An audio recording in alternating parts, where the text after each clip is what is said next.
Hello बच्चों, मैं रितेश कुमार पांडे आप सभी को स्वागत करता हूं आर्य सवाल मैथ रितेश पांडे के यूट्यूब चैनल पर।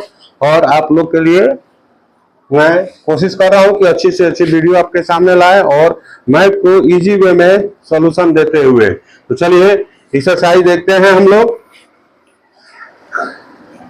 इनवर्स ट्रिग्नोमेट्रिक फंक्शन है जो मैथ भाग 1 है, एक्सरसाइज 2.1 है। क्वेश्चन नंबर 2 को हम लोग हल करते हैं। चलिए क्वेश्चन नंबर 2 को हल करते समय ध्यान से देखिए। अभी आपके सामने बोर्ड पर लिखे हुए हैं कि cos 30 डिग्री अगर होगा तो उसका मान कितना होता है, √3/2, या 30 को ही रेडियन में π/6 कहा जाता है, यानी cos π/6 का भी मान √3/2 होता है।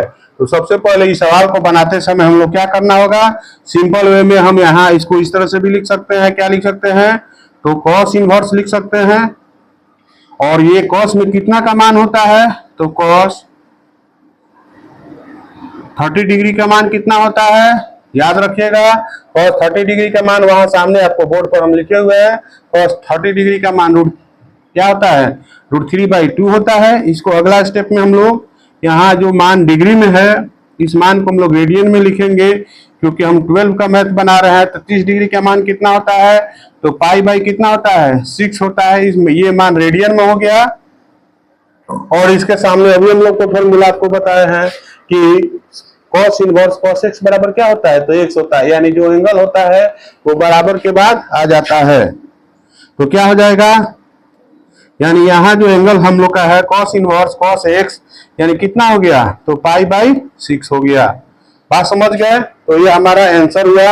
अब ये आंसर सही है कि गलत है इसको भी आपको पकड़ना होगा, क्योंकि π/6 का मान कितना होता है, ध्यान से देखिएगा। ये π/6 जो होता है इसको हम और भी स्तर से भी समझ सकते हैं। पाई का मान कितना होता है, तो 180 होता है और बटा में 6 हो गया। ये कटेगा तो मान कितना हो गया, 30 डिग्री हो गया। और यहाँ दिया हुआ है कि इसका रेंज क्या होना चाहिए, तो 0 से पाई का मतलब होता है 120, मतलब 180, यानी 0 से 180 के बीच में मान आना चाहिए, वो भी पॉजिटिव आना चाहिए। तो देखिए यहाँ हमारा मान जो आया हुआ है +30 आया है और ये पॉजिटिव है, 0 से पाई के बीच में है, तो रेंज के अंदर है। तो हम लिख सकते हैं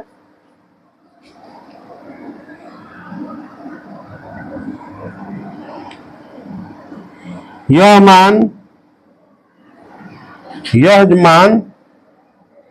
ये जो ऊपर आया हुआ मान है, यानी यह मान cos इनवर्स x के रेंज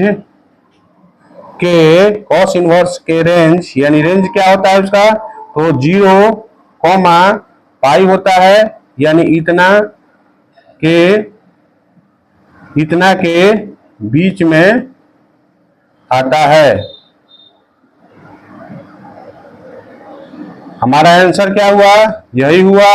और आंसर सही है, क्यों है, क्योंकि यहाँ यह जो मान आया हुआ है cos इनवर्स का रेंज जो होता है 0 से π/b के बीच होता है। ये देखिए 0 से π/b के बीच में है, π/6 का मतलब क्या होता है, तो 30 डिग्री होता है। और 30 डिग्री जो होता है 0 से पाई के बीच में होता है। तो ये हमारा क्या हो गया, आंसर हो गया। तो वीडियो को लाइक कीजिए, अपने दोस्तों में शेयर कीजिए और चैनल को सब्सक्राइब कीजिए।